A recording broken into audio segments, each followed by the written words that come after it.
If anyone from the layman stood in front of the Great Pyramid and looked at it, they will never believe it's built by a human being. My life is connected with this site.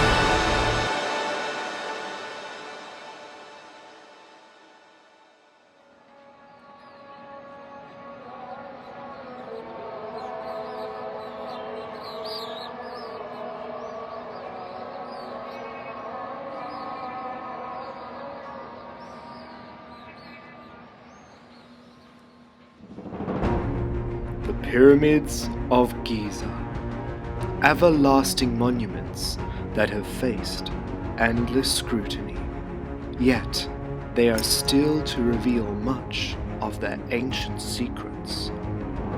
When people see the pyramids, they often think that these are the only 3 monuments on the desert plateau. However, there is a vast and complex world in the immediate vicinity.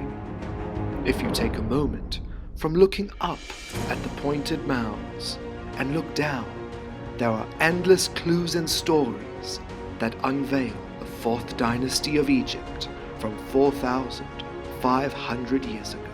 The first person to be buried here at Giza. It shows the carpentry skills in ancient Egypt. Giza is filled with tombs and temples belonging to the families and officials of the pharaohs. These are the people that can help us understand the sacred site more. Many tombs have not yet been fully explored. This place commands many questions. Whose face is on the Sphinx? Who built the pyramids? And what was their purpose? We explore the entire surface of the Giza Plateau to discover the intriguing 4th dynasty family, the workers. It's absolutely incredible. He's coming up, out of his burial chamber. And the pharaohs. As someone who has never really cared much for this site, investigating this area has been a real eye-opener to separate fact from fiction. The people like to dream. They said there is something hidden under the Sphinx. I did drill, 32 drilling. Come with me to find the secrets of Giza.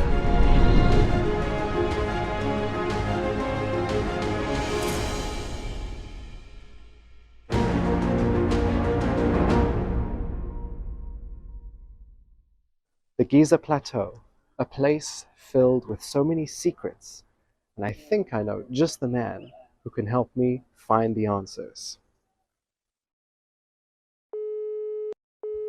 Hello, Dr. Hawass. Hi, Curtis. How are you? I'm okay. Come to my office now. I'll see you in a sec. Bye-bye. Bye. Let's go.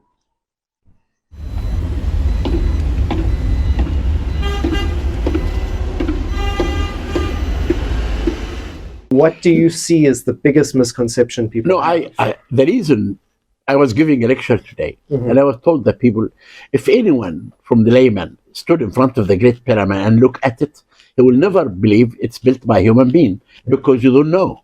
Yeah. And most of the information written in books are wrong. They say the workmen who built the pyramids worked only 4 months a year, and all the stones came from Torah, and Khafre ruled 23 years. And the stones of the Great Pyramid are 2,300,000 blocks. If you think of that, 2 million in 40 years means every minute a stone to be moved, but this is not true. It is true to say that people love to hear the facts about the Great Pyramid of Khufu. Like that it is built out of 2 million stones, each weighing a ton, and blah blah blah.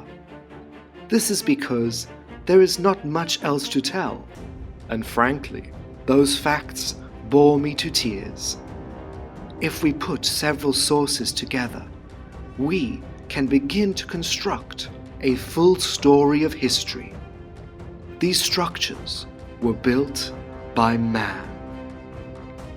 These people who say that each stone is perfectly cut and exactly even have clearly never visited Giza.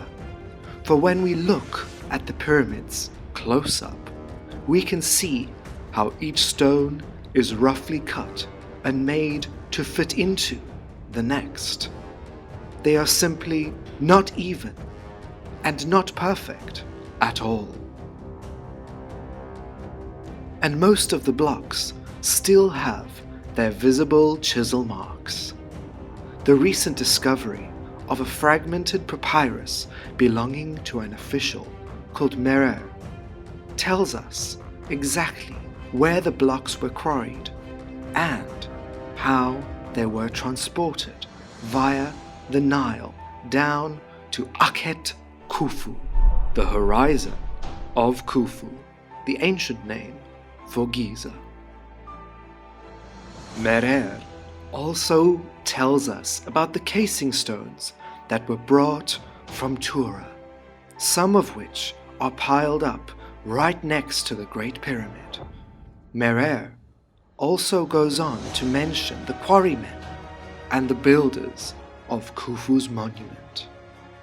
The blocks to build the pyramid were brought to Giza via boat. Amazingly, several boats were found around the Great Pyramid in stone pits. One was reassembled and gives us this glorious boat of Khufu that some believe was used in the construction of the pyramid. Others say it was simply used by Khufu, and others suggest that the boats were never used and were placed there to help Khufu sail to his next life. We know from this papyrus and tombs that the pyramid is for Khufu, but another text inside the pyramid tells us more. Simsu Khofu, one of the names of the gangs who built the pyramid, the followers of Khofu. This is the red color that Khufu brought, that the workmen used as a graffiti to paint the pyramid. We are sure that this graffiti left by the workmen who built the pyramid. Similar red texts have been found in tombs near the pyramid. Most of the people, when they go inside the pyramid alone, they do meditation because the pyramid makes silence. It makes you away from all this trouble, from this world. You feel yourself and you love this moment that you can sit down and close your eyes. It's really a beautiful moment. And that's really, in my opinion, is the magic. Pyramids made the Egyptian to know about art and astronomy. The largest fate of irony is that Khufu has the most gigantic monument in the world, yet the only image we have of him is a 7-centimeter tall ivory statue that was discovered miles away at the most ancient site of Abydos.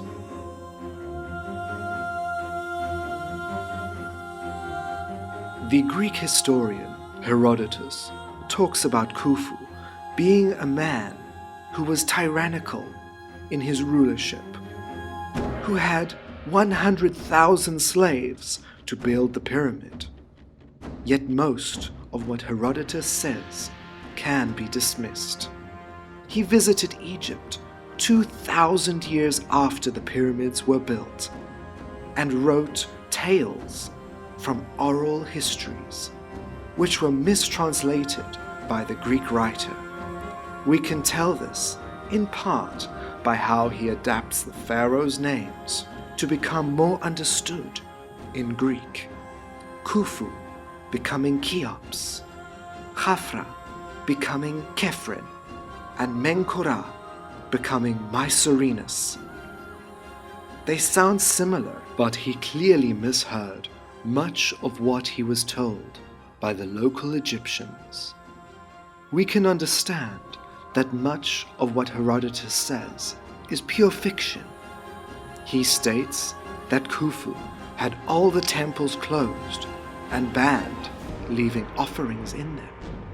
Yet, a papyrus that has the sons of Khufu recounting stories to the king about the great ancestors clearly tells us that Khufu would order offerings to be left in the temples to honor these ancestors. I don't know about you, but I'd rather believe an Egyptian papyrus from the age of Khufu than a story written 2,000 years later by someone who didn't speak the local language fluently. People all the time talk about pyramids and they talk about aliens and things like that. But the discovery of the tombs of the pyramid builders actually is one of the most important discovery, because it proves from the names of the people that the builder of the pyramids were Egyptians and they were not slaves. And also the recent discovery of the Wadi al-Jarf papyri that many people doesn't know really about it. It tells us for the first time about the construction of Khufu pyramid. It's a story from the overseer of the workmen. His name is Merer. He took 40 workmen. He went to Torah to cut the white fine limestone. And after that went to Sinai to bring the cover. And he said the Giza Plateau was called An Khufu, means Khufu lives. Great Pyramid was called Akhet Khufu, means the horizon of Khufu.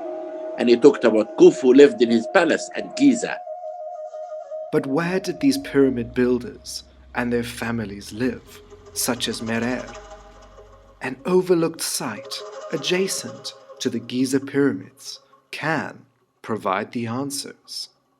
A thick stone wall with a small archway in the middle, now called the Wall of the Crow, separates the domain of the dead from the living. Below the hill and behind the wall is a large settlement that proved to date to the 4th dynasty. I found the tombs of the pyramid builders, and I found out that there was 10,000 workmen involved in the construction of the pyramid, and they work every day, and they take 1 day off every 10 days. All the stones for building the pyramid came 300 meters away from the base of the pyramid. We found evidence that Khufu ruled for 28 years. And we have the papyri, or Wadi al-Jarf papyri, tells us about building the pyramid. Then people like to dream, but leave them to dream. But I wrote a book, me and Mark Cleaner, about pyramid Giza and the pyramid that have the answer of all the questions that the public has. The remains of the houses could tell us that people living there used to have a diet of beef, fish, and beer. The village appears to be divided into 2 halves. One for the overseers and their families, and the other with dormitory-like sleeping quarters for the workers of the pyramids. On the slope of the hill was the first cemetery, with more simple-style tombs, and higher on the hill were more elaborately decorated tombs for high officials, such as Pateti, who seems to have been in charge of the payment of food to the workers. For in his tomb, we see him overseeing the making of bread and beer. The tomb of Sneferu explains he had 2 wives who would go to the Khufu pyramid each day to make sure that the workers received enough water on the job. Sneferu's tomb also contains a warning to all. Anyone who harms my tomb will be consumed by the Nile crocodile, the hippo, and the lion. The mummies of these people who lived and worked here reveal to us that they were well cared for. Many people showing signs of successful medical procedures, from limbs that had been placed in splints to a head operation. These men could clearly not have been slaves, as the men and their families were well cared for. The discovery that you made of the workman's village, what is the key piece of evidence from there that is the most important, you believe? That the builder of the pyramids were Egyptians, because all the names were Egyptian names. And also they were not slaves, because they buried in the center of the pyramid. And also the pyramid was a national project of the whole nation. Every household in the south and the north of Egypt participated in building a pyramid by sending workforce and food to help the king. All these people worked on the building of the pyramids and would make their way to work each day through the Wall of the Crow. The remarkable thing is that when we visit the museum in Cairo, we can witness these men and women at work still. Statues showing them making bread and beer were found at Giza, at the workmen's village, and around the pyramid tombs.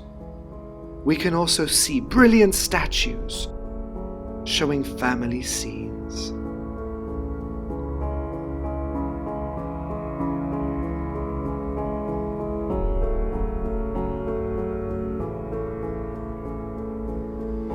A scribe and artist named Hetepheres is still alive in full color, from his turquoise necklace to his mustache. Hetepheres was promoted to the overseer of Khufu's boats later in his life. Many people who have no education in the background of pyramids claim that they were never tombs, and these kinds of people have a reluctancy to investigate the facts. How do we know that the pyramids were tombs? Well, first and foremost, there are almost 100 pyramids in Egypt. The earliest dating to Djoser in the 3rd dynasty. All pyramids have a burial chamber with a sarcophagus inside. The Pyramid of Unas from the 5th dynasty has some of the most incredible texts inside his burial chamber around his sarcophagus, which tell us that this was his house of eternity, his tomb. There are several papyrus texts that remain mentioning the pyramids as tombs, most notably one from the reign of Ramses IX, where a gang of tomb robbers confess to stealing gold from a pharaoh's pyramid. We took our copper tools and forced a way into the pyramid of this king. We found the Lord laying at the back of his burial chamber, and we found the burial place of the queen beside his. We opened their coffins and found the royal mummy of the king equipped. We collected the gold that we found on the mummy of the Lord. We set fire to their coffins. We as Egyptologists have all the evidence to prove that pyramids built by Egyptian, it was a tomb for the king. Yeah. But the people who talks about aliens and people came, they don't have any evidence, just dreaming. Yet, I hear you exclaim, "But Curtis, there were never any mummies found in pyramids." Wrong. There have been a few mummies discovered in their pyramid burial chambers, such as Meresankh, the father of the 6th dynasty pharaoh, Pepi II, whose mummy was discovered in his pyramid at Saqqara. Then discovered by Dr. Zahi Hawass, the decayed and charred remains of the 6th Dynasty queen, Shesheshet, also discovered in her pyramid at Saqqara.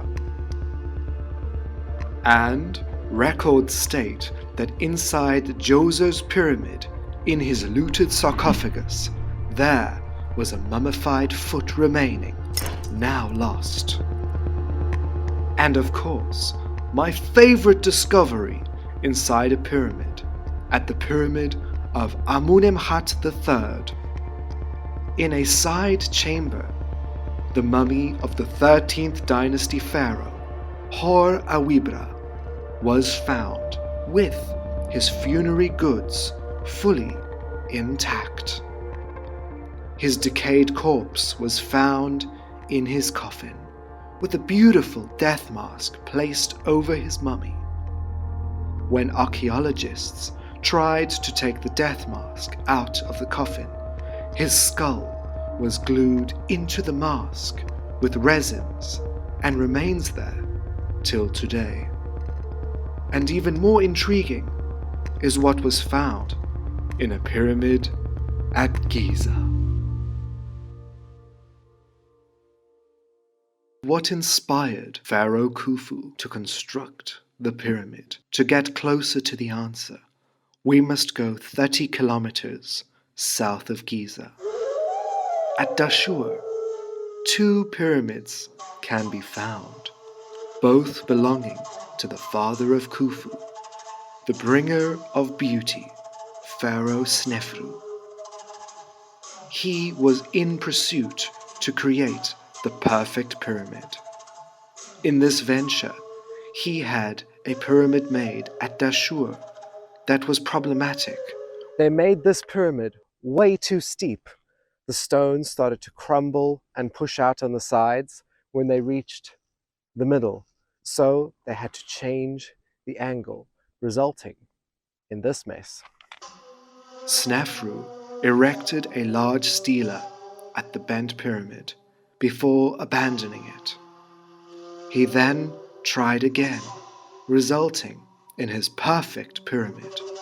And in the end, Pharaoh Sneferu, after 2 failed attempts to build the perfect pyramid, came up with the design for his perfect pyramid, now known as the Red Pyramid. Between these 2 pyramids, we can find the tombs of many officials and family members. Sneferu's son, Hetepheres' tomb contained a beautiful scene showing the prince as a high priest, wearing a leopard coat. Other family members buried around the Red Pyramid were Ka-Nefer, who oversaw the building of Sneferu's pyramid, Nechet-Rapef, and his daughter Nefer-Nesut. We know from papyrus texts that Khufu had visited Sneferu's pyramid in pursuit for inspiration for his own tomb. We have the words of Khufu's son, Hetepheres. His Majesty the King of the Upper and Lower Lands, Khufu, has spent the day seeking for himself the chambers of the sanctuary at the Jed Sneferu in order to make something similar for himself, for his horizon, Akhet Khufu. The words in the papyrus reveal that Khufu had indeed gone to the pyramids of Sneferu to prepare the planning for his own pyramid. We also know that Sneferu had a smaller pyramid built for his queen, which was used as the tomb for his secondary wife. His first wife, who lived longer than the pharaoh, named Hetepheres, was buried at the site of Akhet Khufu. It is possible that the wife of Sneferu and the mother of Khufu was the inspiration for the location of the Giza burials. Queen Hetepheres, the mother of Khufu, was the first person to be buried here at Giza. She was buried in a shaft tomb similar to this one. This is when the tomb was discovered. It was quite a spectacle. Inside the tomb, we found her sarcophagus, along with flat pack furniture, and some of the most splendid finds in the tomb of the mother of Khufu, the woman that inspired the Giza Plateau. They found a chair, a golden chair, and bracelets that went all the way up the queen's arms, decorated with silver and butterflies. So this, a normal pit tomb, is what inspired this vast necropolis. Over at the National Museum of Civilization, Dr. Sahar Salim has some fascinating information on the treasures of Hetepheres. Here she is. Dr. Salim, Hi! Oh, Curtis. What a dynamic, Curtis. It's beautiful. I can't wait to see what you're going to show me.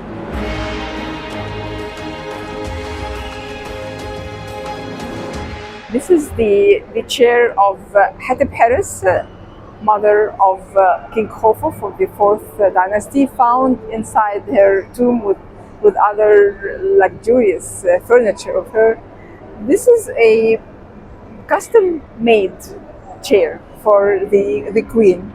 You can see the base. It's a wide base, and the height of the legs are very short. This could tell us that she could be a big lady and a little bit short. It was custom made to make her sit comfortably. That's why there is sort of sloping of the seat. It's a little bit longer in front than in the back. It's 27 centimeter in front, while it is only 26 centimeter at the back. Also, the height of the arm are perfectly made in order to suit comfort. This was very important to place here in Civilization Museum because it shows the carpentry skills in ancient Egypt. We have around the pyramids, we have the mastabas and the tombs for we have family members. Yes. And that helps us to prove that... No, the most important proof that we have now is the Wadi al-Jarf papyri. Yes. It tells us for the first time about building the pyramid and the diary of Merer, who was the overseer of the work. And the fact that it's a tomb, yeah. Yes. the family members of Khufu are buried around the pyramid. On the southern side, we can find the tombs of his brothers, sisters, wives, and children, although many of the tombs are laying in ruin now from 4,500 years of weathering and tomb robbing. Some tombs have exposed much about Khufu and his family. The pyramid of Meresankh, the sister and wife of Khufu, contained a false door, which features many of the royal family members. By having this false door, this also proves that her pyramid was in fact a tomb. Another pyramid for a queen is that of another sister and wife of Khufu, Hetepheres. Inside her pyramid, we have her giant sarcophagus, as well as two other burial containers for her daughters. Hetepheres and Khufu had 3 sons together, 2 of which were buried in mastaba tombs near their father and mother, namely Menkaure, who served as the vizier to his father toward the end of his reign. Menkaure's giant granite sarcophagus can now be viewed in the Cairo Museum. The next son was Khafre, the herder of the sacred Apis bull. His tomb was directly in front of his mother's pyramid. His tomb was elaborately decorated inside and out, with many scenes showing the prince with his mother and his wife. Outside his tomb is a broken image of Khufu Khaf and his father, Khufu. It is evident that the male behind is Khufu, from the ceremonial bull's tail worn only by the pharaoh at the back of his kilt. Another brother of Khufu, named Ankhaf, was also interred in a tomb with the family in Giza. Ankhaf played a big role in the building of Khufu's pyramid. He was the overseer of the Lake of Khufu, Ra-She Khufu. According to the papyrus of Merer, this was a stopping and control point for the transportation of the stone blocks to build the Great Pyramid. This area was under control of Ankhaf. He then later raised his status to vizier. A tomb at Giza from the reign of Khufu has one of the most beautiful scenes from the Old Kingdom. The daughter of Khufu, Nefertiabet, is shown seated before offerings. She's shown with long black hair, wearing an exquisite leopard print dress, which does impress much. Many of Khufu's family were in high-powered positions, including high priests and priestesses, indicated through the leopard print. The burials spread to a nephew of Khufu named Hemiunu. His tomb was discovered in 1912 on the western side, around high officials' tombs. His large mastaba is badly damaged. However, a marvelous statue of Hemiunu remains, showing the man in a lifelike manner. The statue names him as the architect of Khufu. This man designed the Great Pyramid.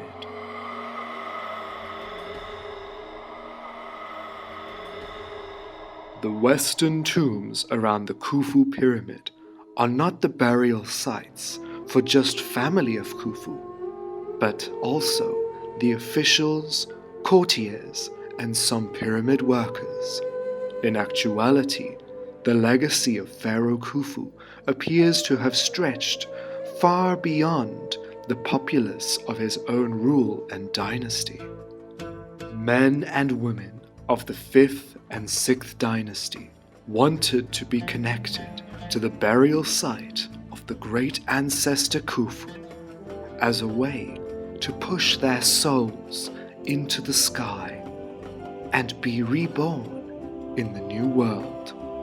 For these people, the connection to the Great Pyramid would ensure them a prosperous eternity.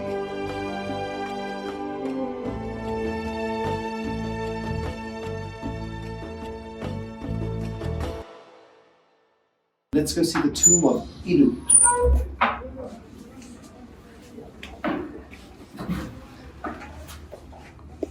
From the time of Pharaoh Pepi, these beautiful statues of the man waiting for his spirit coming out before the Hetep, the offering table. We just see him from here. It's absolutely incredible. He's coming up out of his burial chamber, just waiting for his family to bring the offerings. The tomb, of course, is below. This is just the chapel. So beautifully decorated. So fine and precise, like so much of the Old Kingdom art. Idu was a judge, or as the ancient Egyptians called it, determiner of disputes. He also held the very important role of overseer of the priests of Khufu's spirit at the Great Pyramid. He was given this role by Pharaoh Pepi I of the 6th dynasty. The entrance of his tomb contains a curse, stating, Any man who enters my tomb with impure intentions shall be painfully punished. A lighter side to Idu is that he had his wife, daughter, and his son and successor represented in the tomb with him.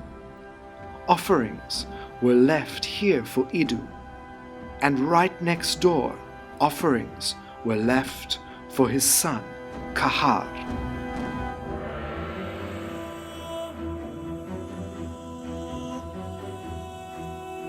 Khafre had his tomb constructed next door to his father. He became the overseer of the priests of Khufu, Khafre and Menkaure, and Meresankh. Khafre was first a scribe, who became the overseer of the village and eventually a priest of justice.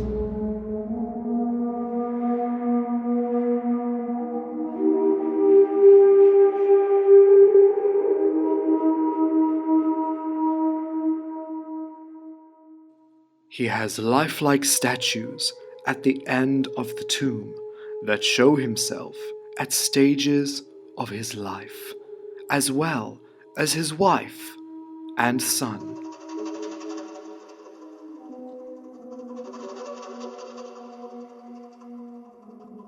Left of this room is where Khafre was laid to rest behind a sealed wall.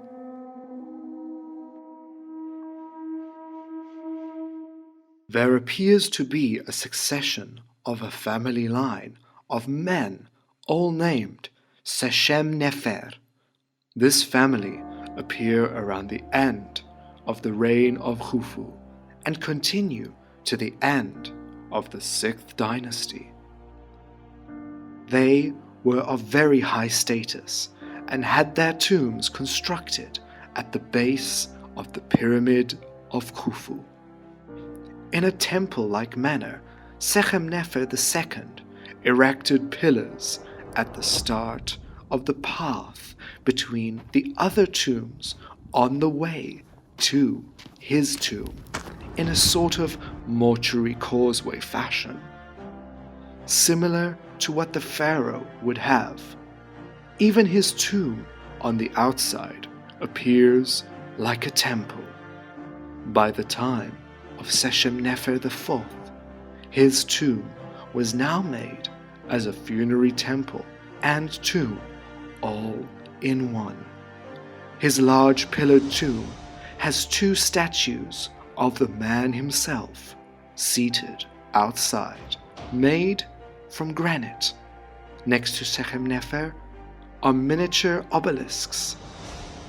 He served as manager of the 6th dynasty pharaoh Pepi II's harem and palaces.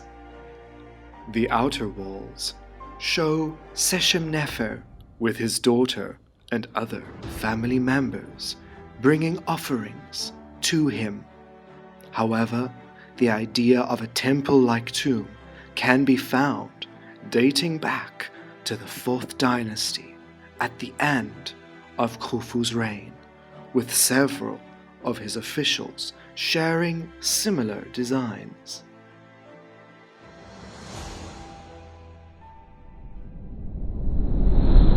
Many treasures and entire tombs have been spread throughout the world from Giza, including the Neues Museum in Berlin.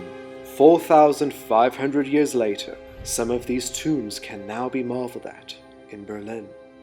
This tomb belonged to 2 men, one the mayor of Memphis and the other the overseer of the mortuary temple of the pharaoh. Mehen and Nefertari, they were nobles that lived during the time of Pharaoh Khufu during the 4th dynasty while the Great Pyramid was being built.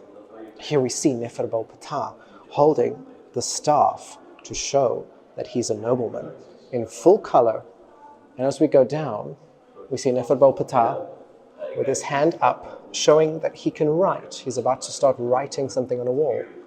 And up here is his boss's name, Khufu, the owner of the Great Pyramid. And this entire mastaba was taken from Giza and brought here to Berlin.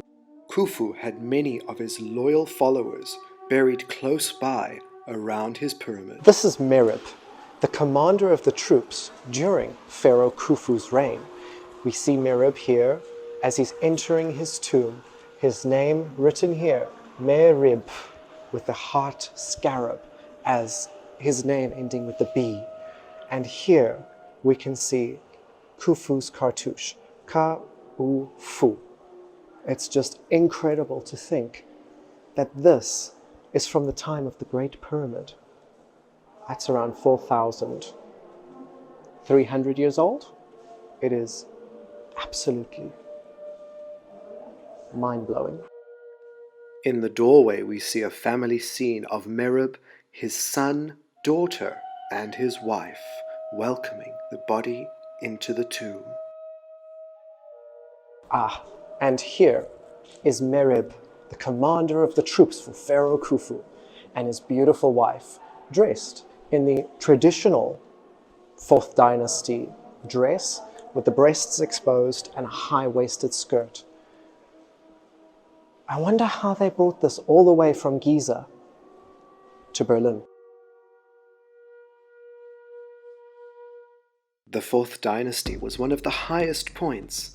However, after the death of Khufu, many family quarrels would cause many issues, including the end of a dynasty. The tombs dotted around the Great Pyramid of Khufu go from the simplest mud brick, with almost nothing notable about them, to wondrous displays of grandeur. And even some tombs here at Giza are still decorated in full color. Neserka, a priestess of the goddess Hathor and Khufu's spirit, has one of the most delicately decorated. She is thought to be the daughter of Pharaoh Sahura, a later 5th Dynasty king. She may have even been the descendant of the high official Seneb, the famed dwarf from the reign of Khufu. A descendant of Seneb named Senakht is shown in the priestess's tomb. Her tomb also features the name of a son and successor of Khufu, who is shrouded in speculation. Hetepheres. Khufu was not the immediate successor of Pharaoh Sneferu. A prince, son of Sneferu, and brother of Khufu, was the first in line to the throne. Yet this prince died young, and his brother Khufu became the successor. Rahotep and his wife Nofret were buried in a mastaba tomb by the unfinished pyramid of Sneferu at Maidum. Their statues are some of the most realistic and lifelike in all of Egyptian art. Their perfectly rendered features and eyes give us the best idea of what the 4th Dynasty Egyptians resembled. As for the successor of Khufu, this should have been Prince Kawab, the eldest son of Khufu. Yet, he died suddenly, leaving his wife Hetepheres II behind. Kawab's brother married Hetepheres II and was named as Pharaoh upon Khufu's death, becoming Pharaoh Hetepheres. Naturally, speculation surrounds Kawab's death, leaning toward the idea that Hetepheres killed him to become pharaoh.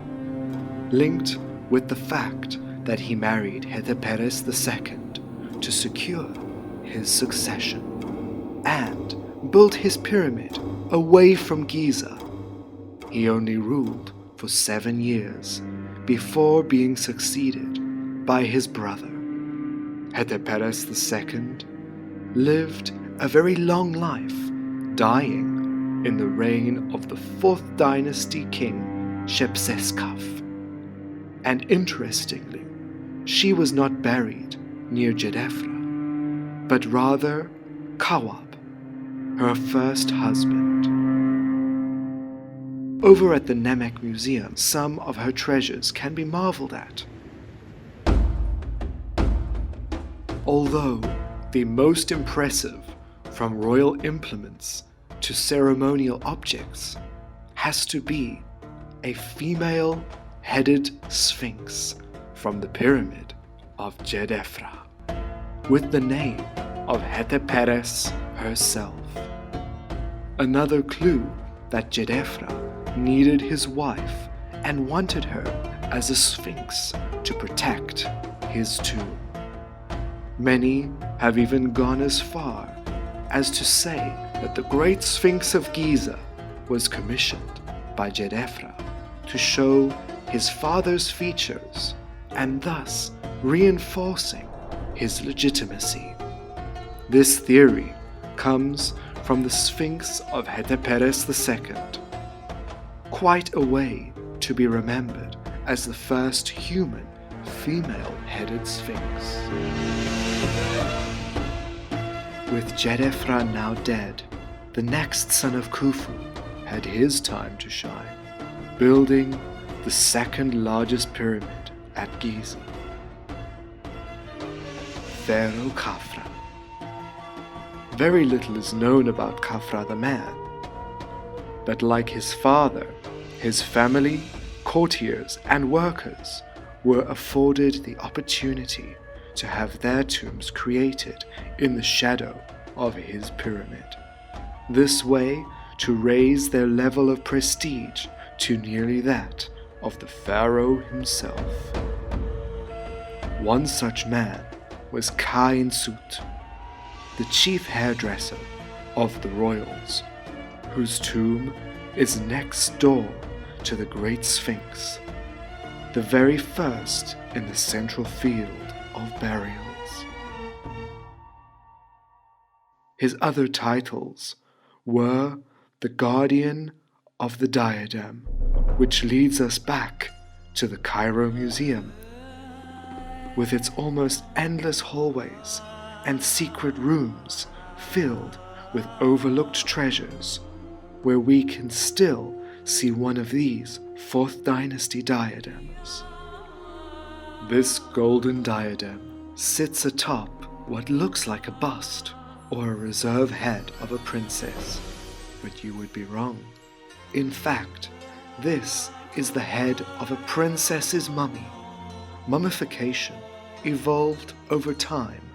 Around the 4th and 5th dynasty, for a short period, mummies were coated in mud and then plaster in an experiment to preserve the deceased's facial features, rendering them more lifelike.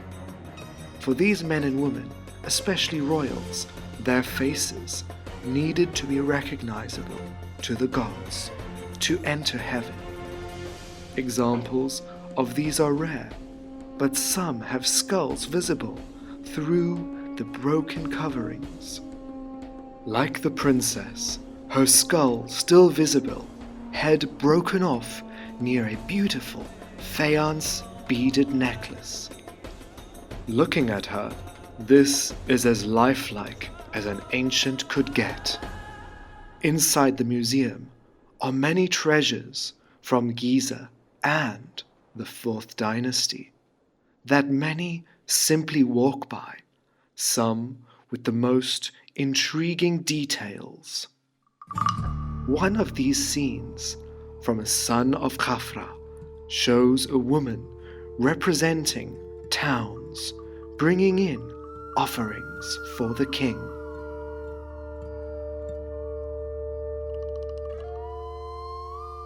We can even see Khafre on a boat, the king seated on a throne, holding the flail.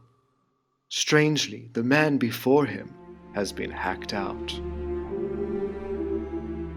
Boats were extremely important, as we know, and some tombs in Khafre's necropolis have scenes of boats. A tomb of Ankhenib was shared with his wife. Toward the middle of Khafre's reign and pyramid construction, there was a significant strain on the economy.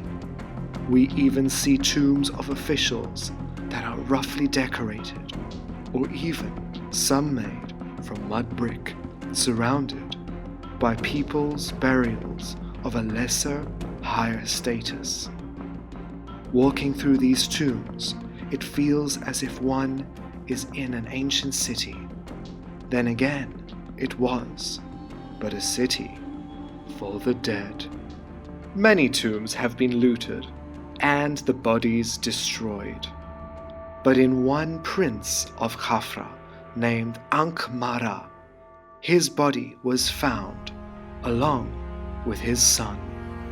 This is the view that the spirits of these ancient people witnessed. Tombs covered in fine writings, jutting out from the golden sands of ages. Below the pyramid of Khafre is another set of burials, most dating to his children who outlived their father and took on important roles under the 5th dynasty kings. Khafre is believed to have had over 16 children from his 4 wives. His eldest son, who served as vizier, priest, judge, and scribe, named Nyakara, was buried in the cliff below his father's pyramid. He was destined to be the next pharaoh, but died before Khafre. His father had this triad statue carved into the cliff, showing Nyakara, his father and mother, as a way for his family to assist him in reaching the next life. And having other royals buried in the cliff served as a multi-purpose tomb. Although, one strange thing you notice about Khafre: he did not build pyramids for his queens. Instead, he built tombs for them. Could this have been an indication of the bad economy?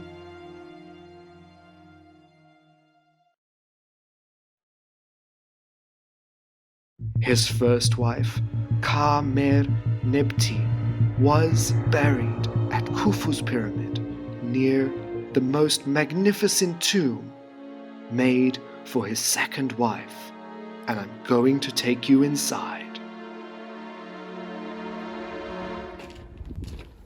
The tomb for Meresankh is closed, so just waiting for them to go and get the guy with the key so I can go inside.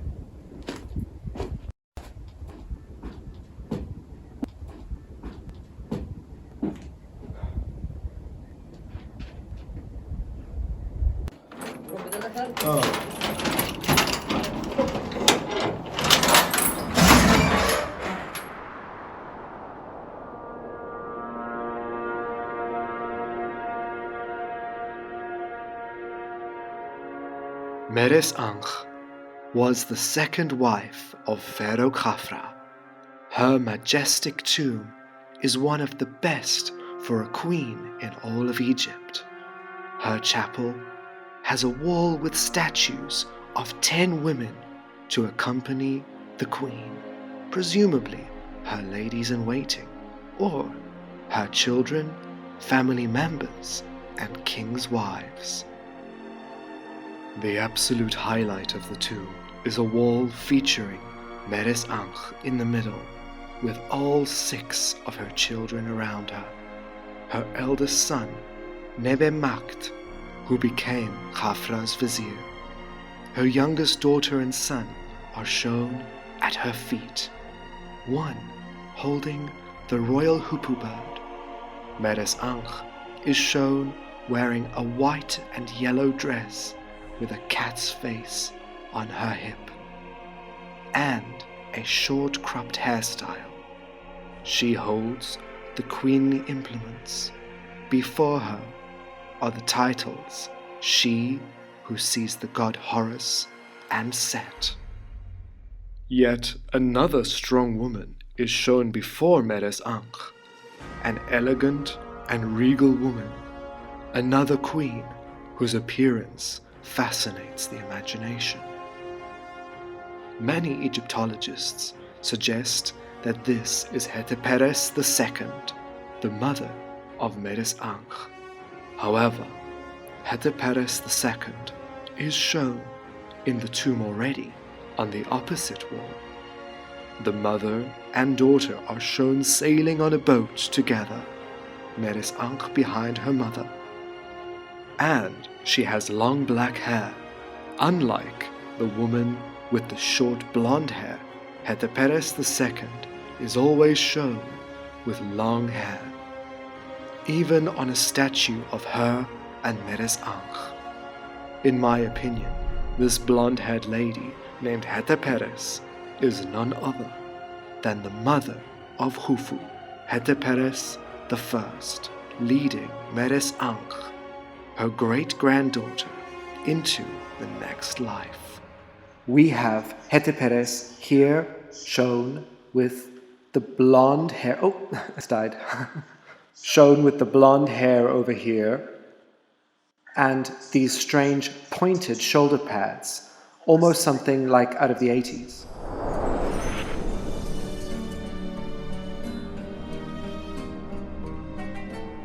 Opposite this is the father of Meresankh and the son of Khufu that died too soon and didn't fulfill his destiny to become the next pharaoh, Kawab.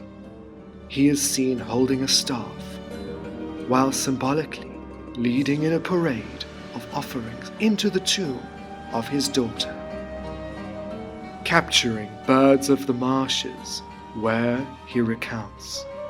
Meresankh pulls papyrus for Hathor in the marshland with her mother. They see every good thing which is in the marsh.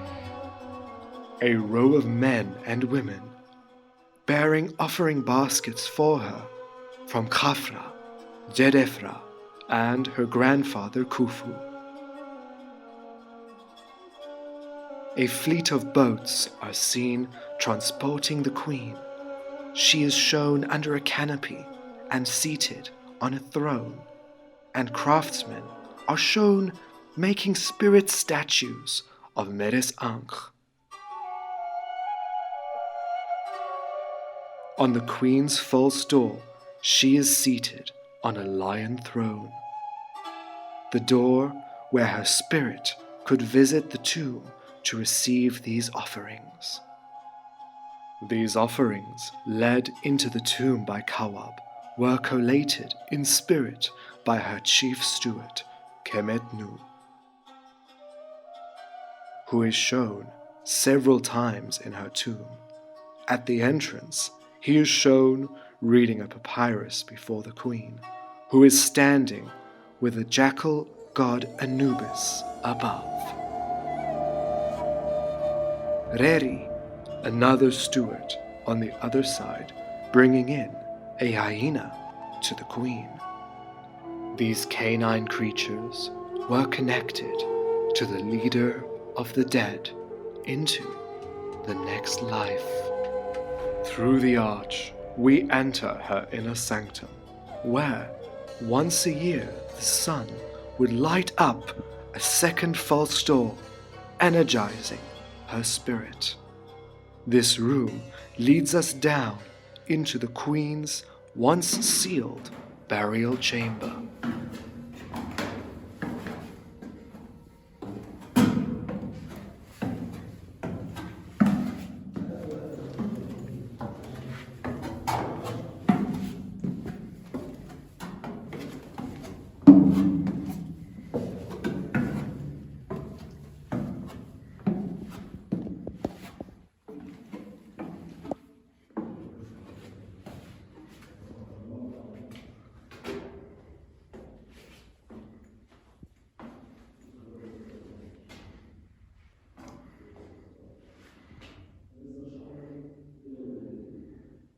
I'm inside the burial chamber, deep below the tomb of Meresankh, the princess. The lights have just gone out, which is a little concerning, but I wanted to show everybody what was found in this tomb. This is Meresankh's sarcophagus, her stone sarcophagus, which had been plundered in ancient times. This is the remains of Meresankh inside her sarcophagus, all pulled to pieces. This is quite sad to see, because the people came in here looking for gold and they ripped her body apart to find all the gold inside. And this is the skull of Meresankh, the skull that was found in this very room I'm in right now, in the dark with no electricity. This is the princess. We're coming face to face with her in her final resting place. It's quite something to be face to face with Meresankh. And this is a list of all the things that were found in the tomb of Meresankh. And this tells us that all the gold was taken out because all that was left over was her sarcophagus, a wooden false door, and some stone statues and stone vases. But this, in here, tells us more about the princess than any other thing inside this tomb. The bones of this princess, what was remaining, is what tells us more than any of the decorations on her tomb. You can hear the echo. I think I'm just going to have a moment to myself.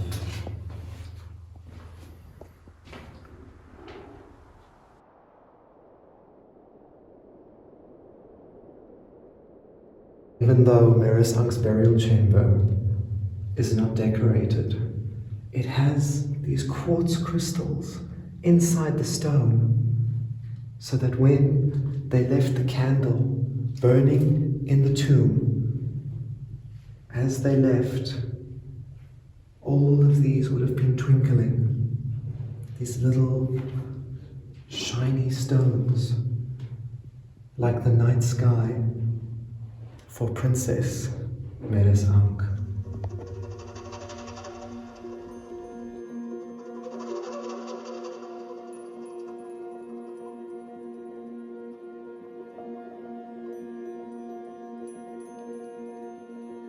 Texts in her tomb read, Great favorite of Pharaoh, priestess of Hathor, mistress of Dendera, the companion of Horus, beloved of him.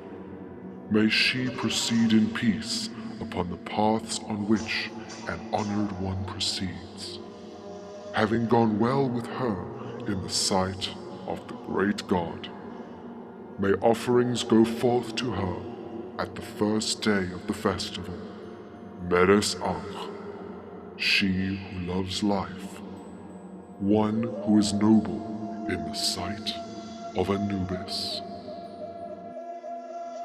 when her tomb was sealed, her soul would hopefully fly up to be greeted by a set of motherly figures, whom would protect and look over the Queen's final burial site. To record for eternity, the Queen had scribes carved into the walls. Scribes were heavily important in ancient Egypt.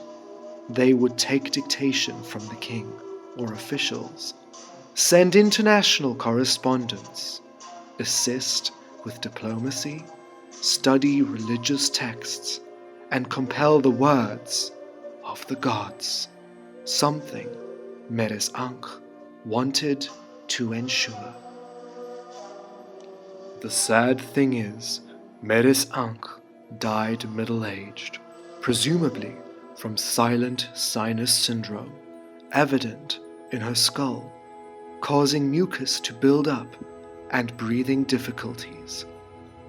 She died just after her husband Khafre, before her tomb was ready.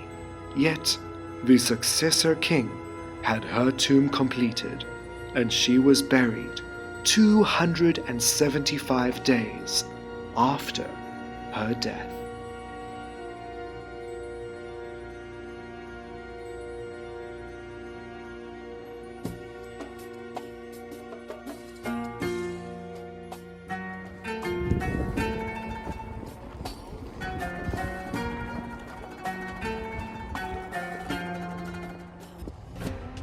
Khafre's greatest achievement is his pyramid tomb, named in ancient times as Meresankh III, meaning the spirit of the sun god Ra.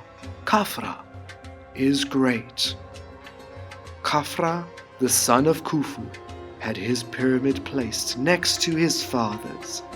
It may appear larger, but it is not. Only looking larger due to the rise of the plateau. The pyramid is reached via a long causeway that begins at the valley temple of Khafre and the Sphinx. Along the causeway are tombs of people Khafre would have known, but a strange set of tombs lay right next to the causeway, dug into the sides of a large square pit that many suggest was originally a water well, with canals filling it from the Nile in front of the Sphinx temple.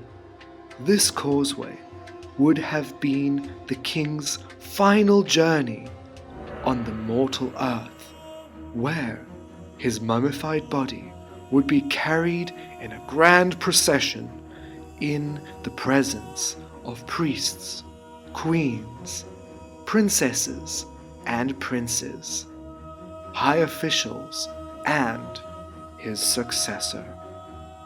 This procession would end at the mortuary temple at the base of his pyramid, where his mummified body would be fully prepared with the final touches before being placed in his granite sarcophagus inside his pyramid.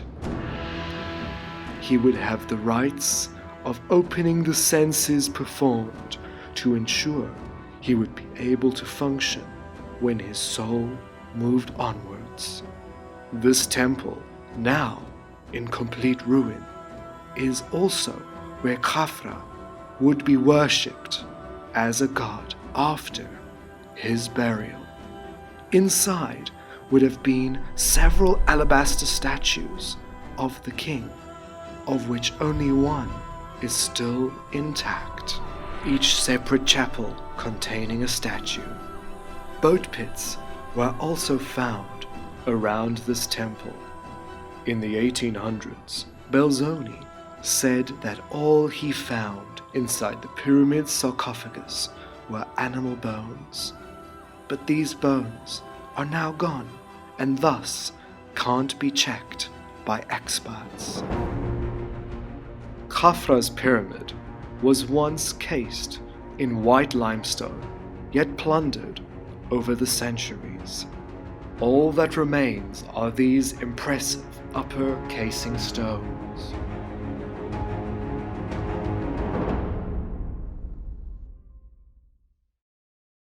Above all, probably the greatest enigma of the Giza Plateau is the Great Sphinx.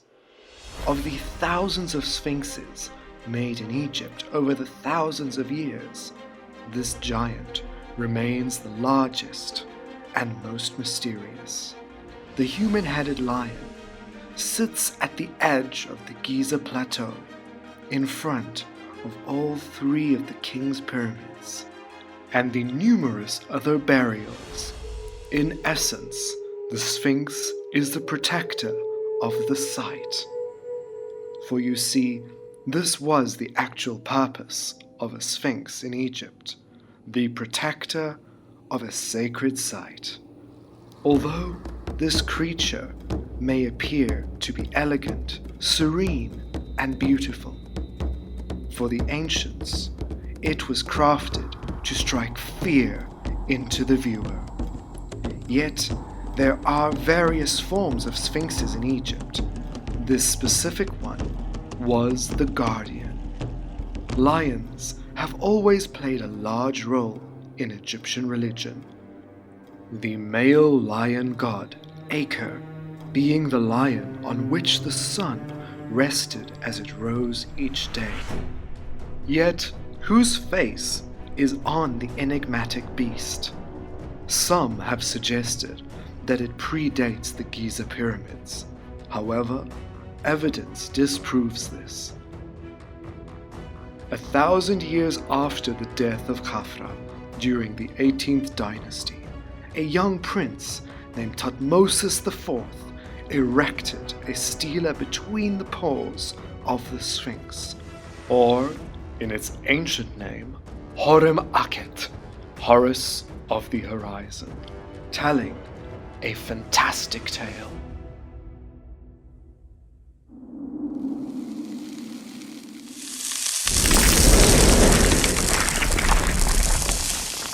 Hunting lions and flocks, and riding in his chariot, his horses faster than the wind.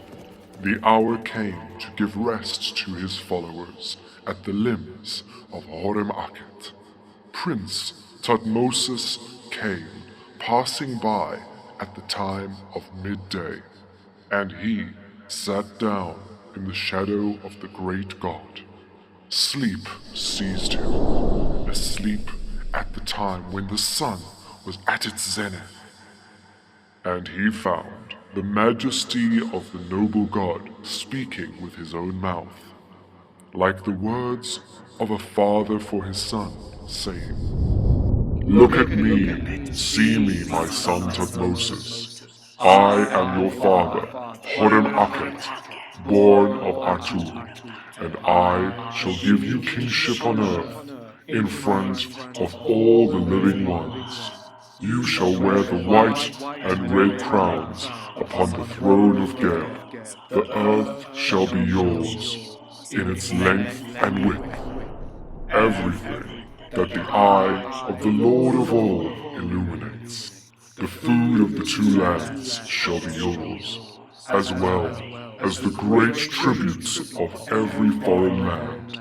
Your lifetime will be a time great in years. My face is yours, my heart is yours, as you are a protector to me. For my current condition is like one that is in need. All my limbs, as if they were dismembered, as the sands of the desert upon which I lie have reached me. So run to me, to have that done which I desire. Know that you are my son and my protector. Come forth, and I shall be with you. I shall be your leader."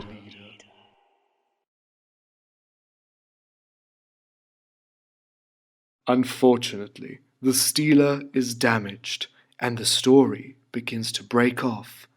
The final legible lines state, The king's son awoke hearing this. He understood the words of the god, and he put them in his heart. They shall protect the offerings to the god, which we bring for him, oxen, fruit, and all vegetables. And we shall give praise to the ancestors. Khafre's image, seen by Atur, Horem-Akhet. This last line gives us a strong indication that the Sphinx was created in Khafre's image. Preceding Thutmosis IV, Amenhotep II completed work on a new temple built to the side of the Sphinx, now known as the New Sphinx Temple, and set up a band of priests whose sole purpose was to give offerings to the Great Sphinx. The temple seems to be along the same design as Old Kingdom solar temples, which would then be connected to the worship of the sun god, with ceremonies being performed on a raised platform reached by staircases, connecting Horus of the horizon, the Sphinx, to the majesty of the rising and setting sun. Many small stela indicating this have been found in the temple, dedicated by priests, some even from hundreds of years later, from the reign of Ramses II. From these stela, we get the impression that Thutmose IV had a large statue of himself placed at the paws of the Sphinx, behind the dream stela. The addition of a pleated Osiride-style beard was also added in the 18th dynasty, as this was not present during the Old Kingdom. Fragments of this beard are now in the United Kingdom. The giant cobra from the Nemes crown of the Sphinx is also broken off through the millennia and is now on display at the Cairo Museum.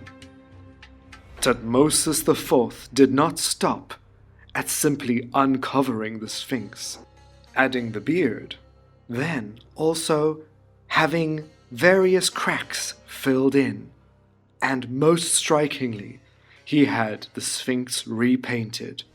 Many of the blue, yellow, and red paint flecks are still visible on the ancient visage and Nemes headcloth.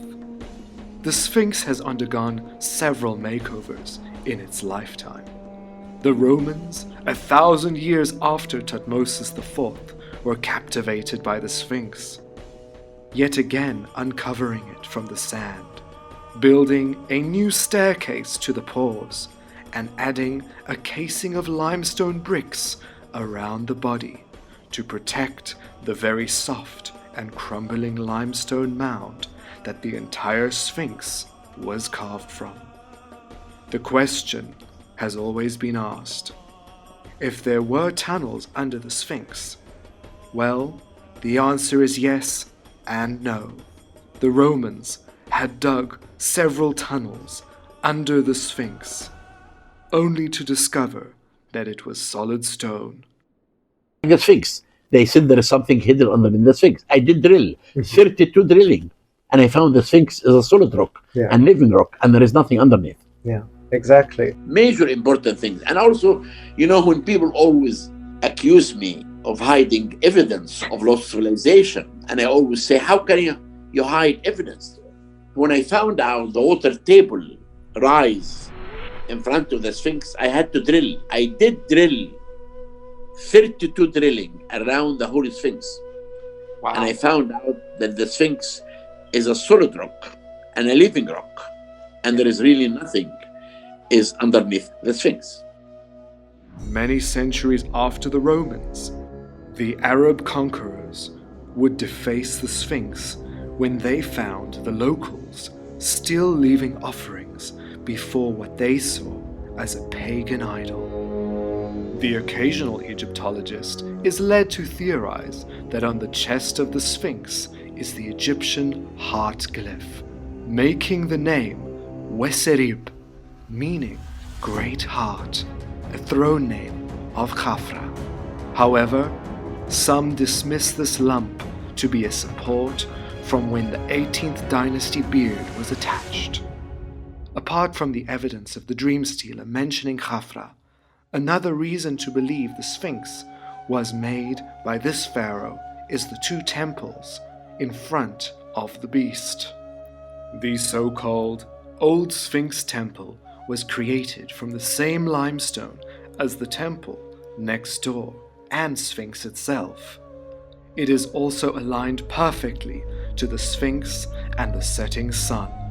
This temple was never finished, leading some to speculate that Khafre had died before its completion. The temple never received its outer casing of granite and ceremonial statues, unlike the other. The old Sphinx temple is also the exact same design as the mortuary temple of Khafre next to his pyramid.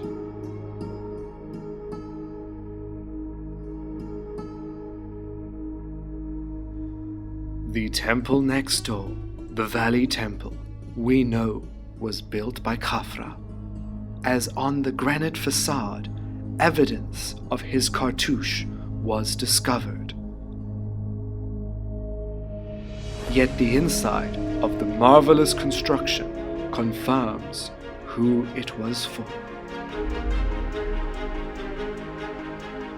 Inside the granite columned hall, 25 statues of Khafre would have stood. Only a few survived these 5,000 years. If we head back to the Cairo Museum, the full might of Khafre can be contemplated. This life-size statue of Khafre from his Valley Temple, made from a greenish diorite stone that had to be specifically brought from the deserts of Libya. The hyper-detailed image shows the delicate yet powerful features of Khafre. His name and titles appear at the base, adjacent to his feet, with even the toenails that have been rendered lifelike. Seated on a throne with papyrus motifs, headed by lions. One hand relaxed, the other making a fist, as he wears only a pleated kilt with the ceremonial bull's tail attached. However, the beautiful face and well-physiqued king is not the highlight. At the back of his striped nemes is a beautiful symbol, a falcon with its wings opened and enclosing the king. This falcon is the god Horus. The pharaoh is Horus on earth. This falcon is protecting the king and connecting him to the eternal rebirth of the sun. The temple, with its splendid granite columns, was once roofed with slits cut in to allow the sun to shine on the statues of Khafre. The light would reflect up off of the polished alabaster floor. At the side chamber is where the sacred act would take place. The Valley Temple is where Khafre's body would have been mummified for 70 days upon his death. One side of the temple is dedicated to the goddess Hathor, the other to Bastet, and played the pivotal role in preparing the king to become one with Osiris in his rebirth to the next life. When this site was in use during the 4th dynasty, the Nile would arrive right before the Sphinx temples, and the flood was controlled through canals leading to the plateau and tombs.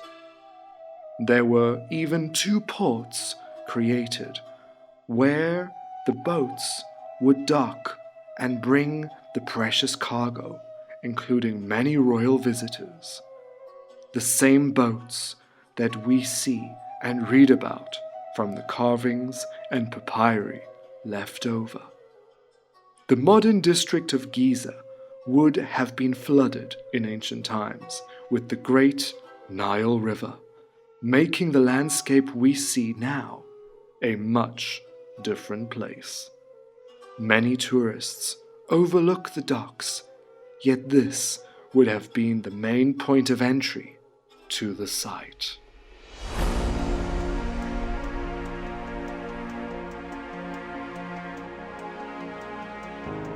Khafre's causeway began at the Valley Temple and led up along the Sphinx, ending at the foot of his pyramid, making way for the next pharaoh.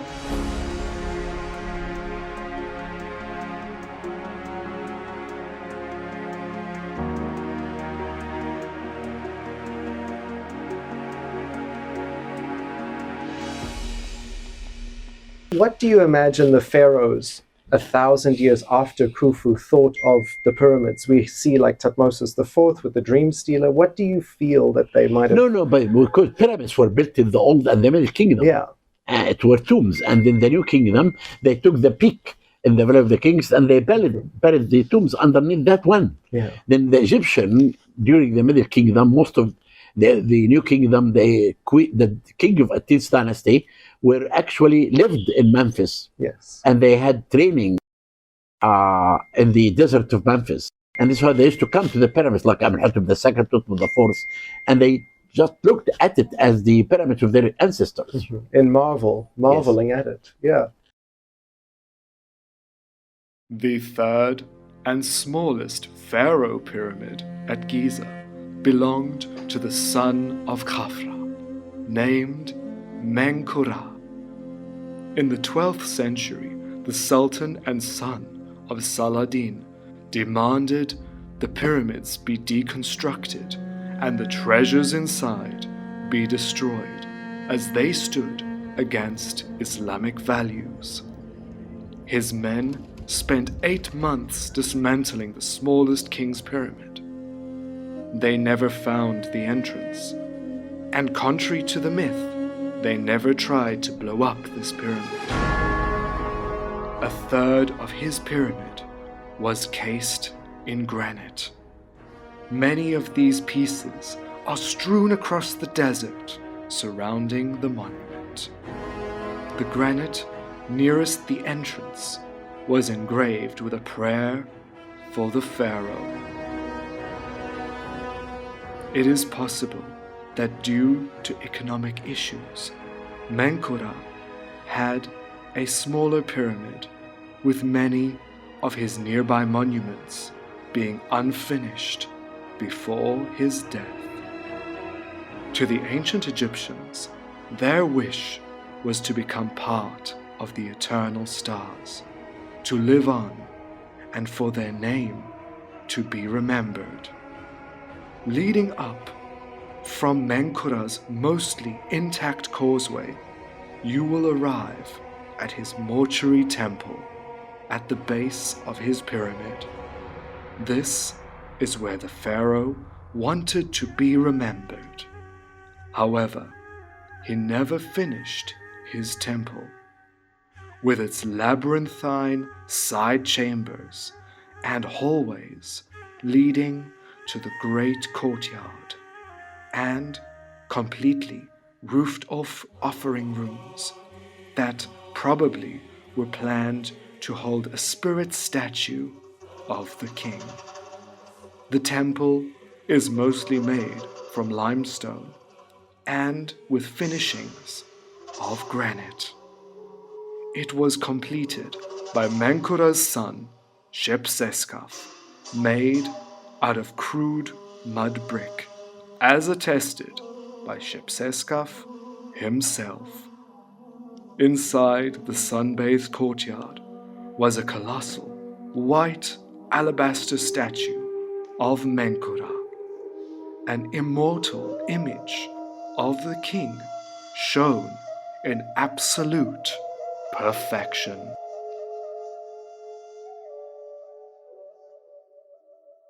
So, inside the temple of Menkaure, right at this door, in 1907, they found a beautiful alabaster statue of the king.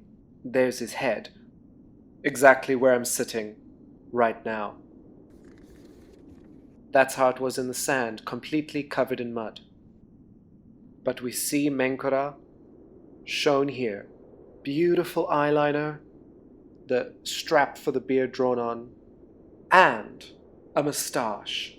Something that was quite unique was facial hair on pharaohs.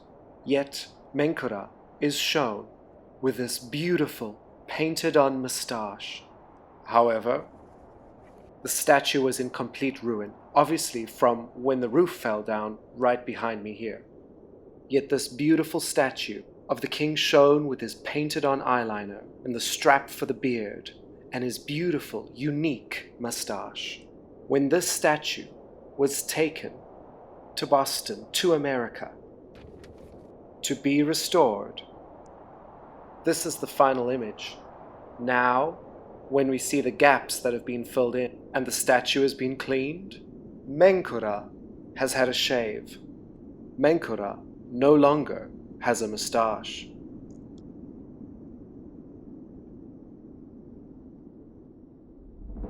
This alabaster statue may be beautiful, although the most breathtaking statues of Menkaure were found hundreds of meters away from his pyramid, buried beneath the golden sand, and are now located in the Cairo Museum. Discovered in his unfinished Valley Temple at Giza, these triad statues of Menkaure show the king wearing the white crown. Beside him, on two statues, are him with goddesses. One identified as Hathor, the other representing a nome or region of the kingdom. It is possible that these women are really his two wives. The primary wife, Ka-Emrebnebeti, represented by Hathor, and the secondary wife, Reketra, as the regional goddess. One triad statue includes a young regional god of Waset, which could be symbolizing his son and successor, Shepseskaf.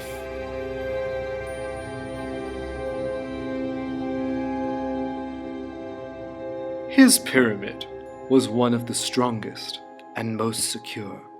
The interior did not survive ancient tomb robbers. In 1837, English explorers discovered something astonishing inside Menkaure's pyramid. In the burial chamber was a granite sarcophagus, as well as an elaborately decorated wooden coffin belonging to Menkaure. O the Osiris, king of Upper and Lower Egypt, Menkaure, living before forever, born of the sky, king of Upper and Lower Egypt, Menkaure, living forever. These texts on Menkaure's coffin are found in early pyramid texts, which summon the sky goddess to protect the king and assist in his resurrection. But most shockingly, there was a mummy inside, although only the upper torso and legs remain. Scientists have not been able to 100% accurately date these remains, believed to be Menkaure. Unfortunately, the granite sarcophagus sank with a ship that was transporting it back to England, along with the other set of bones of a woman discovered in Menkaure's tomb as well.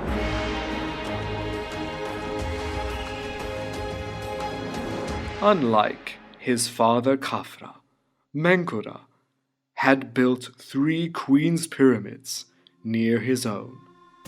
Each queen's pyramid had a small mortuary temple attached, believed to be the tombs of 2 principal wives of the king, and the central pyramid being for his sister and the daughter of Meresankh, named Shepsetkau. Even though Menkaure is attested with around 18 years of rule, relatively shorter than his father Khafre and grandfather Khufu. There are still many tombs for his officials near his pyramid. Much of the limestone for his temples and pyramids were quarried from the Giza Plateau itself. Not wanting to waste the cliff of limestone, many of his officials and family had their tombs dug into the rock. Issued with having only 2 wives and 4 children, one of the largest tombs in the quarry belongs to the eldest son of Menkaure, yet this son must have died young, as he never succeeded his father.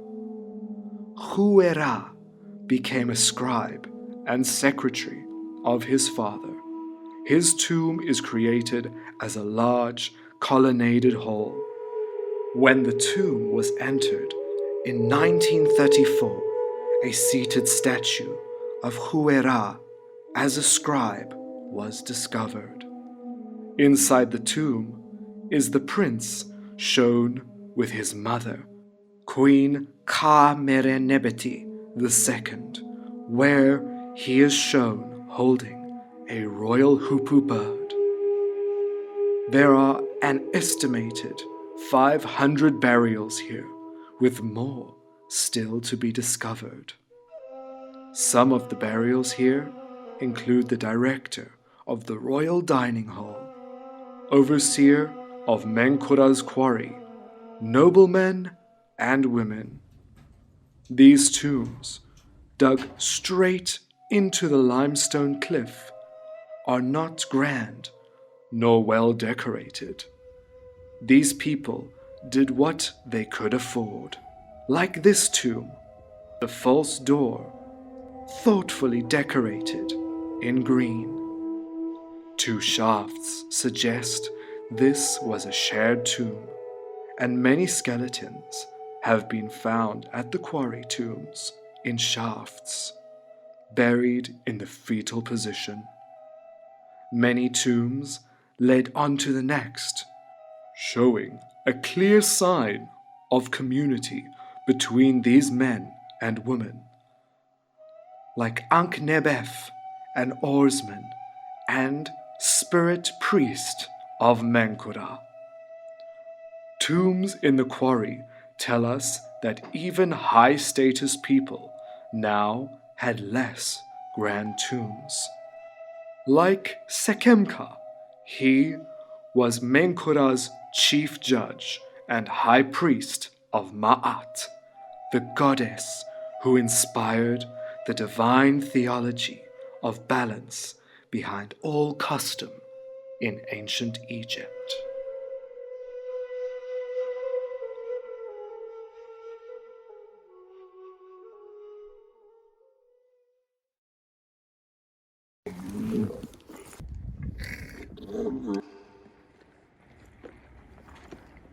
Among the many mysteries of the Giza Plateau, one more than any other interests me the most.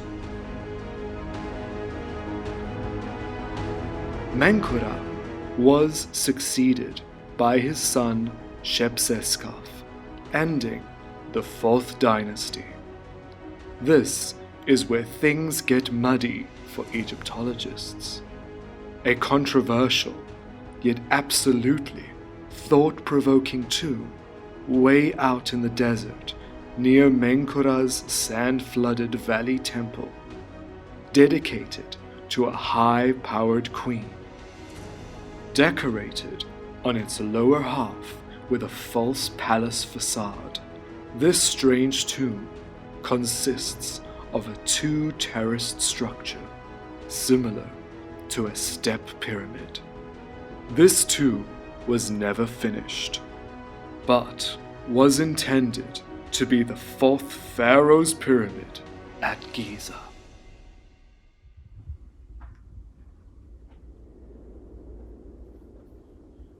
Behind me is the tomb for Queen Khentkawes, possibly the first ever female pharaoh. Khentkawes, evidence points to her being the daughter of Pharaoh Menkaure. She was married to her brother, Pharaoh Shepseskaf. However, when he died, his possible son, Userkaf, was too young to rule, and therefore Khentkawes took up the role as pharaoh, becoming the first in recorded history. The titles on the granite pillars can provide more clues. Here, her titles read, Mother of 2 kings of Upper and Lower Egypt, while another mentions Khentkawes as the ruler of Egypt. There is even an image of the queen sitting on a throne with what some believe is a king's Nemes headdress. We get some people speculating about Khentkawes. Some people say No, there she is was no- a pharaoh, No, but there's but no we proof still of wouldn't that. really know. Yeah. But we think that she ruled as the last king of Dynasty 4. Yeah, because she's shown with some people believe Yes, is wearing a yes, Nemes. yes.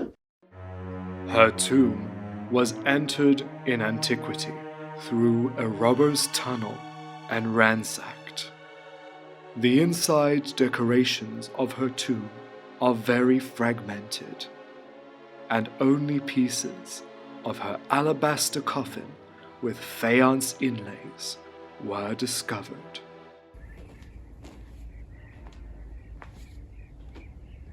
However, I fear that the secrets of Khentkawes are for another day.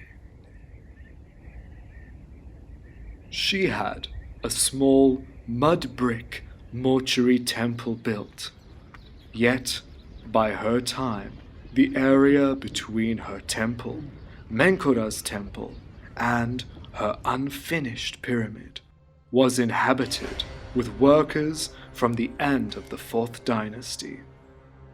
At the back of the pyramid, carved into the large hill of stone, are many tombs dotted in the hillside, undecorated and unnamed. Were these people that were close to Khentkawes, her officials, or later 5th dynasty tombs? This too might remain part of her mystery. A piece of stone jutting out of the sand. Read the word Pharaoh. Alongside it, a false door, a fragment resting in the shadow of Khentkawes' pyramid. These came from a large tomb in the near distance, with its own offering chapel in the form of a mini temple. This large mastaba was for the royal hairdresser who started his noble career during the last days of the 4th dynasty. With a burial chamber deep below, the mastaba above served only as a ceremonial purpose for Rawer and his family.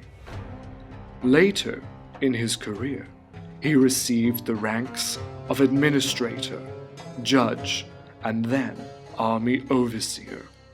2 busts of Rawer remain. Various tombs are scattered around the pyramid of Khentkawes and the mastaba of Rawer, some more grand and some more humble, just simple shaft pit tombs dug straight down.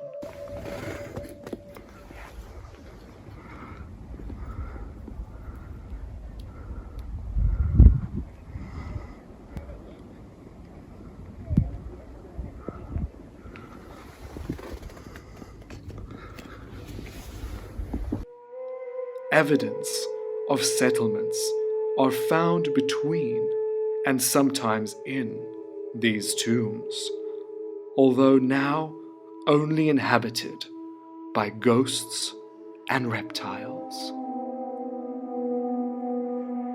At the back of Khentkawes Hill are even more tombs, some with very long passageways leading down to elaborately decorated tombs from the end of the 4th dynasty and beginning of the 5th dynasty. The tomb of the scribe Ra-Tesen, with the man coming out of his tomb to meet with the sunlight. This is one of the last Old Kingdom tombs at Giza.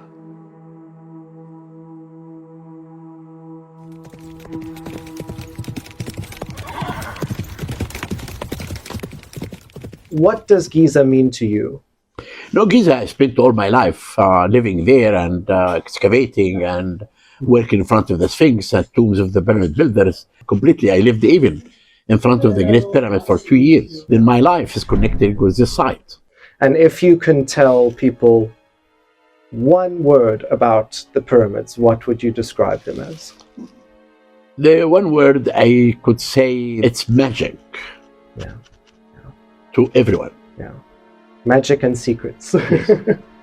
Thank you. Thank you. Shukran.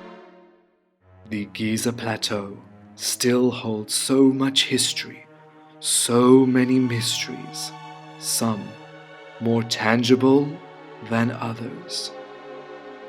Be that as it may, we are ever closer to understanding the secrets of Giza.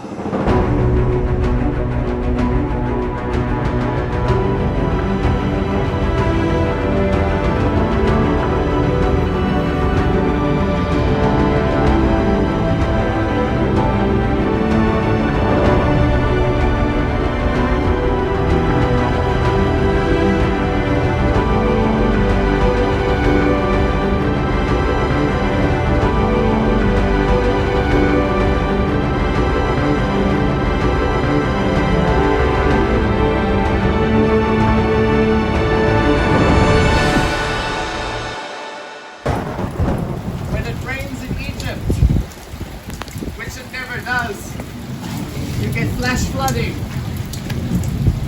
Allah Rahman.